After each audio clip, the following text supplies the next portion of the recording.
പലരും ചെയ്യുന്നു പറയാറുണ്ട് അല്ലെ. പക്ഷെ നമ്മൾ പലപ്പോഴും ക്ഷമിക്കേണ്ട ചില സമയത്ത് നമ്മൾ ക്ഷമിച്ചില്ല എന്നുണ്ടെങ്കിലേ അതിലും വലിയ പണി കിട്ടുന്നത് കാര്യം നമ്മൾ എത്ര പേര് ആലോചിച്ചിട്ടുണ്ടെന്നുള്ളത് അറിയില്ല.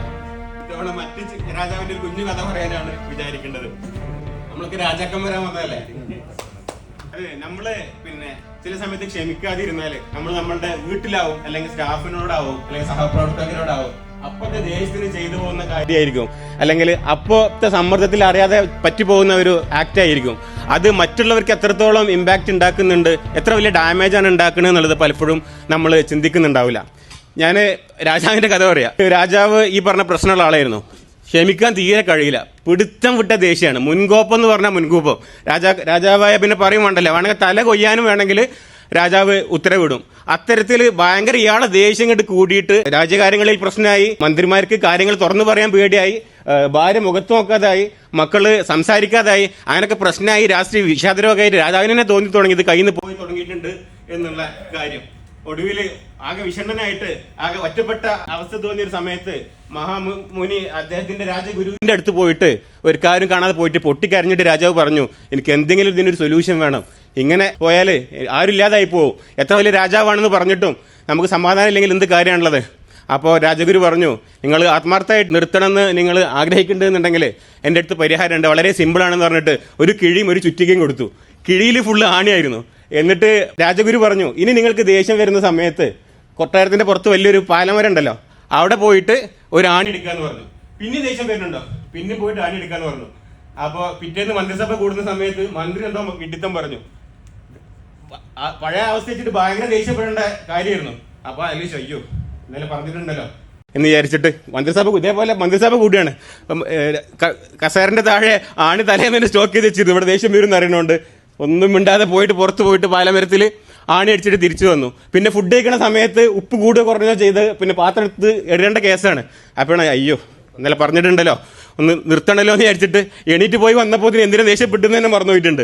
അക്കുവലത്തിൽ അടിച്ചടിച്ച് ആണി ഏകദേശം തീരാനായപ്പോൾ രാജാവിനെ തോന്നി അപ്പോൾ ഞാൻ കുറച്ച് കൂളായിട്ടുണ്ട് എന്നുള്ളത്.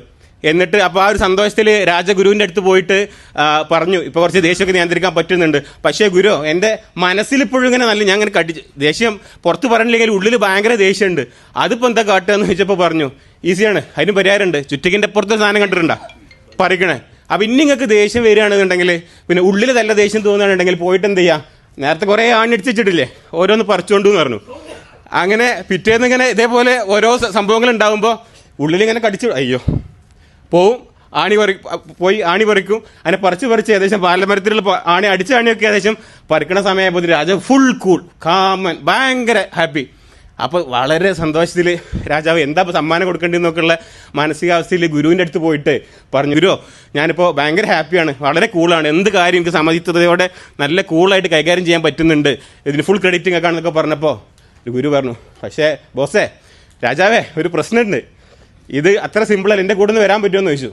അപ്പോൾ വരാമല്ലോ എന്ന് പറഞ്ഞിട്ട് രാജാവ് സന്തോഷത്തിൽ ഗുരുവിൻ്റെ അടുത്ത് പോയപ്പോൾ അമ്മ ആ പാലമരം ഒന്ന് കാണാൻ പോകുമെന്ന് പറഞ്ഞു. എന്നിട്ട് കാണിച്ചു കൊടുത്തു, ഇതിപ്പോൾ എന്താ ഇതിൽ കാണണമെന്ന് വെച്ചു. അപ്പോഴാണ് രാജാവ് ശ്രദ്ധിക്കേണ്ടത്, ആണി കുറേ അടിച്ചിട്ടുണ്ട് പറിച്ചിട്ടുണ്ട്, ഫുള്ള് സുഷിരങ്ങളാണ്, ദ്വാരങ്ങളാണ്. അപ്പോൾ പിന്നെ ഗുരു പറഞ്ഞു, ഇതാണ് രാജാവ് പ്രശ്നം, നിങ്ങൾക്ക് ദേഷ്യം വരുമ്പോൾ നിങ്ങൾ പോയി ഒരു ആണി അടിച്ചാൽ തീരും, അത് പിന്നെ മറക്കാൻ വേണ്ടിയിട്ട് ഒരു ആണി പറിച്ചാൽ തീരും. പക്ഷേ നിങ്ങൾ അടിച്ച് ഇതേപോലെ സുഷിരങ്ങൾ നിങ്ങളുടെ പ്രിയപ്പെട്ട നിങ്ങളുടെ ഭാര്യയുടെ മനസ്സിൽ, നിങ്ങളുടെ സഹപ്രവർത്തകരുടെ മനസ്സിൽ, നിങ്ങളുടെ പ്രിയപ്പെട്ട മനസ്സിൽ അടിച്ചടിച്ചടിച്ച് ഒരുപാട് സുഷിരങ്ങൾ ഉണ്ടാക്കിയിട്ടുണ്ട്. വർഷങ്ങൾ എടുത്താൽ പോലും ഈ സുഷിരങ്ങളൊന്നും തീരൂല, മായൂലട്ടോ രാജാവേ, നിങ്ങൾക്ക് ഈസിയാണ്, സന്തോഷമായില്ലേ ഇപ്പോൾ നിങ്ങൾക്ക്, നിങ്ങളുടെ ദേഷ്യമൊക്കെ പോലും വളരെ കൂളായില്ലേ. അവരെ മനസ്സിലുണ്ടാക്കിയ സുഷിരങ്ങൾ വർഷങ്ങൾ എടുത്താൽ പോലും മാറാത്തതാണ്. അതുകൊണ്ട് രാജാവേ ദയവ് ചെയ്തിട്ട് നിയന്ത്രിക്കുക, നിങ്ങൾ ഏറ്റവും വലിയ രാജാവാവും എന്ന് പറഞ്ഞിട്ട് പിന്നെ കൂളാക്കി നിർത്തുമ്പോൾ അവനവൻ്റെ ദേഷ്യം എന്ത് ചെയ്യുക ഒക്കെ തീർക്കുക. ഇത് ഞാൻ എങ്ങനെ തീർക്കും, ഈ സുഷിരങ്ങൾ എത്ര വർഷം എടുത്തിട്ട് ഞാൻ അയക്കുന്നു വെച്ചിട്ട് പൊട്ടി കരയാണ് രാജാവ് ചെയ്തത്.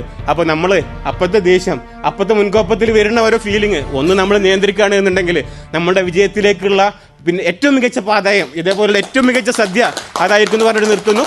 Thank you. നല്ല ഗിഫ്റ്റ് കൊടുക്കണം, സർപ്രൈസ് കൊടുക്കണം എന്നൊക്കെയുണ്ട്. പക്ഷെ വെറൈറ്റി ആക്കാൻ ഐഡിയ കിട്ടുന്നില്ല എന്നാണോ പ്രശ്നം? എന്നാ അത് തീർന്നോട്ടോ. Because you know, and so on.